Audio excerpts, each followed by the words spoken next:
आदमी को देना नहीं चाहते। हम अपने मस्जिदों को और दरगाहों को आतंकवाद के अड्डे बनने देना नहीं चाहते, किसी हाल में नहीं। ये हमारी सूफी विचारधारा है, ये हमारी वलियों की विचारधारा है, और यही सही में ये भारत की जान है जिसने इस भारत को अखंड बना के। एक वली के दरगाह पे आज देखिए, हिंदू भी आता है, मुसलमान भी आता है, हर आदमी अपनी अकीदत से जाकर के अपनी मुरादें पाता है। तो ये मस्जिदों को हम वहाबियों को देना नहीं चाहते। हो क्या रहा है, वक्फ बोर्ड के द्वारा अहले सुन्नत वल जमात की मस्जिदों पे कब्जा किया जा रहा है, और ये वक्फ बोर्ड के अंदर में जितने भी मेंबर है, पॉलिटिकली मेंबर है, वक्फ बोर्ड का चेयरमैन है या बनाया जा रहा है, वो सिर्फ वहाबी को बनाया जा रहा है। हमने पूछा था हमारे यहाँ के मुख्यमंत्री से, इसके पहले मुख्यमंत्री से, भाई हमने कहा आप हम लोग 80% है, 85% लोग हैं, आप ये वक्फ बोर्ड के अंदर में पूरे वहाबियों को भर देते तो आप कम से कम हमारे सुन्नियों को तो लें। हम 80% है, मत लीजिए 80%, पॉलिटिकली हम में कमी हो गई, हमारे मुसलमानों ने अपना पॉलिटिकली प्लेटफॉर्म नहीं बनाया, उन्होंने तुमको दिया, तुमको वोट दिया ना बाबा, तुमको तो चुना के लाया, लेकिन कम से कम तुम नहीं 80% देते, 50% तो दो यार, 50% तो कम से कम हमारे लोगों को इस बोर्ड के अंदर ले आओ। मसला हमारा है, हमारी मस्जिदों का मसला है, कई केसेस है, कई जगह झगड़े हो रहे। तो उन्होंने कहा भाई आप लोग नाम दे दीजिए। हमने कहा हम हर बार आपको नाम देते, हमारे सालिम को लीजिए, इनको लीजिए, आप एक को नहीं लेते। तो वो मुख्यमंत्री नाम नहीं लेता। मुख्यमंत्री ने ये कहा हाफिज साहब मुझे मालूम है कि आप लोग मेजॉरिटी में, मुझे ये भी मालूम है कि आप लोगों को लेना चाहिए, लेकिन मैं मजबूर हूं क्योंकि हाई कमांड से नाम आते हैं और वही नाम हमारे को फाइनल करना पड़ता है। हाई कमांड से नाम आते हैं और हाई कमांड करना, मैं बोला यार ये हाई कमांड सोनिया गांधी को क्या लेन देन है कि किसको देना है और नहीं देना है?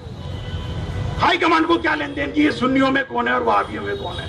अरे यार तुम नहीं समझ पा रहे, बोले हामिद साहब। बोला यार आप समझाओ तो सही, आप हाई कमांड बोले तो पूरी दुनिया, पूरा हिंदुस्तान जानता है। कांग्रेस का हाई कमांड बोले तो कांग्रेस पार्टी का अध्यक्ष होता है या उनका प्राइम मिनिस्टर होता है। बोले नहीं, मुसलमानों के लिए हमारे यहाँ हाई कमांड अलग है। तो मैं बोला कौन? मालूम तो था हमको कि शायद वही नाम आएगा। तो बोले अहमद पटेल साहब, वो मुसलमानों के हाई कमांड है, उन्होंने अगर बोल दिया है कि हमारे को इनको लेना है तो फिर हम वो लेते। आप पूरे के पूरे चिल्लाते रहो, मोर्चा निकालो, लेके जाओ, हम कुछ नहीं कर सकते, हमको उसको लेना पड़ता है। ये हाल तो हमारा है। तो हमारे आदमी को रोक कौन रहा?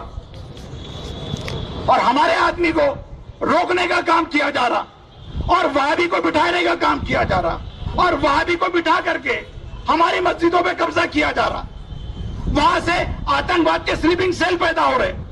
तो हम ये, हमारा ये डिमांड है कि ये सुन्नी वक्फ बोर्ड है, ये सुन्नियों के लिए बना हुआ वक्फ बोर्ड है, और आपने कानून करके शियाओं का अलग वक्फ बोर्ड बनाया है। लेकिन ये वहाबियों ने हमारे यहां पर में तुम्हारे मुस्लिम हाई कमांड के एतबार से पूरा कब्जा कर लिया है। हम ये चाहते हैं कि सुन्नी वक्फ बोर्ड से वहाबियों को अलग करके इनका वहाबी वक्फ बोर्ड अलग बना दो।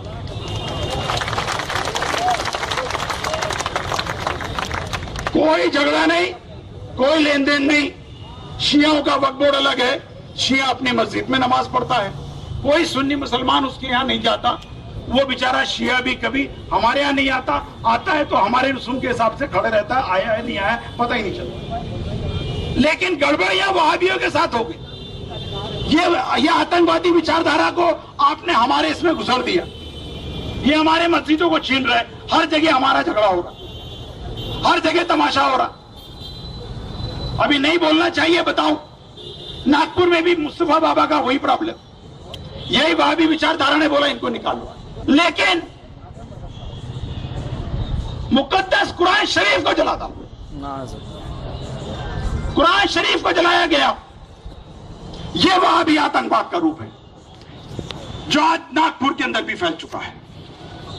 ये बमब्लास्ट कर रहे हैं और इन्हीं के मानने वाले लोग नागपुर के अंदर कुरान को चला रहे हैं, इन्हीं की विचारधारा के लोग। तो इसमें जब तक लगाम लगेगी नहीं, यह आतंकवाद रुकेगा कैसे? इस विचारधारा को अगर हम बढ़ावा देंगे तो ये हर जगह आतंक फैलाएंगे। इनको रोके, पुलिस डिपार्टमेंट इस चीज को समझे, इस हकीकत को समझे कि ये हो क्या रहा है, ये है क्या, इनको रोकना पड़ेगा। हर डिपार्टमेंट परेशान है इनसे। इसको रोके बगैर इस भारत में आतंकवाद रुकने वाला नहीं। हम वहां भी आतंकवाद का भी विरोध करते हैं, उतना ही हम भगवा आतंकवाद का विरोध करते हैं। चाहे वो साध्वी प्रज्ञा सिंह हो, चाहे वो स्वामी सरस्वती हो, चाहे जो भी हो, दयानंद पांडे हो, हम हर आतंकवादी का विरोध करते हैं। प्रज्ञा सिंह ने क्या किया? इन वहाबियों ने कहीं बम ब्लास्ट किया? प्रज्ञा सिंह और स्वामी ने और दयानंद पांडे ने मिलकर के समझौता एक्सप्रेस में और मालेगांव के अंदर बम ब्लास्ट कर दिया। तुम एक बम ब्लास्ट करो, वो एक बम ब्लास्ट करे, तुम्हारा खेल चालू है और इसके अंदर मर रहा है आम आदमी। ये चीज बंद होना मांगता है, इस चीज को बर्दाश्त नहीं किया जाएगा।